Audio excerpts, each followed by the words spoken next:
Next topic we are going to see in chapter 10, which comes under the title Introduction to Computer Networks, about Internet. So what is Internet? Already we have studied about network of network is called as an Internet, and it is derived from the word international network, that is Internet. Where all the networks are technology, telecom, intelligence are interconnected, and those is represented as international network. And interconnected computers networks with the help of science, space, environment, all are interconnected.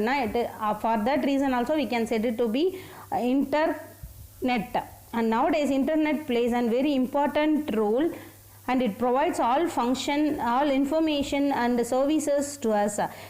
Early days, if we want anything now, we go to the market and we have to purchase in person. But nowadays online services providers are Flipkart, Amazon, Snapdeal, which are used to buy the product through the internet, and payments also we can send and receive money through the internet. And internet running in all time 24/7 and 365 days. A person or sale or buy anything and everything anywhere at the time with the help of e-commerce. And then next topic, e-governance. E-governance made easier to collect their certificates through online. In early days, person have to spend more time on the collector office and went to the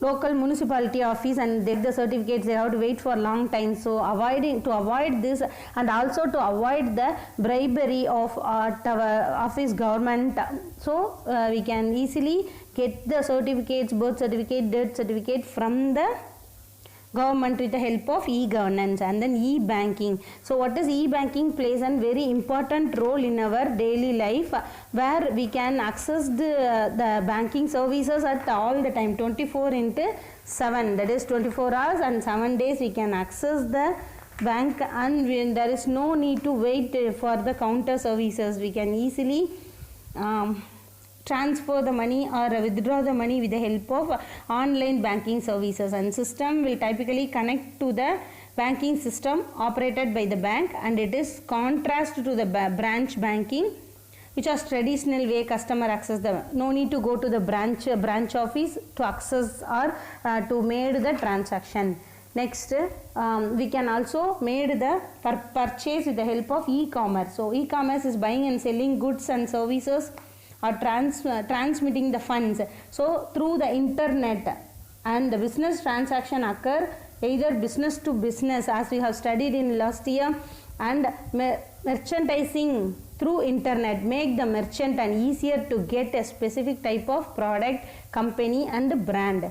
And search engines. So what are the search engines? We have studied Firefox, Google Chrome, Yahoo, Bing. So these are all the search engines.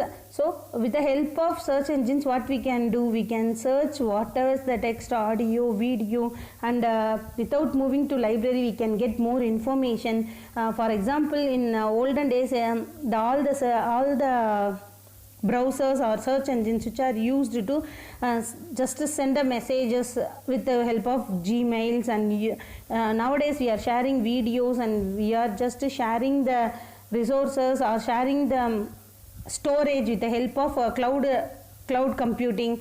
And students and researchers can get their study research materials with the help of internet. And nowadays you people get your book with the help of in the format of PDF from the internet. So these are the advantages of internet. And what are the disadvantages of internet? What are the disadvantages? Yes, we are simply sitting and wasting our precious time in front of searching and browsing. And then lot of unnecessary information is also there by giving ads, any unwanted apps we have installed, and we are seeing lot more ads which are unnecessary while distracting our work. So this is also one disadvantages of internet. And hackers or virus hackers can easily theft our valuable information, and virus can spoil our hardware and softwares which are installed in. So these are all the main drawbacks or disadvantages of internet.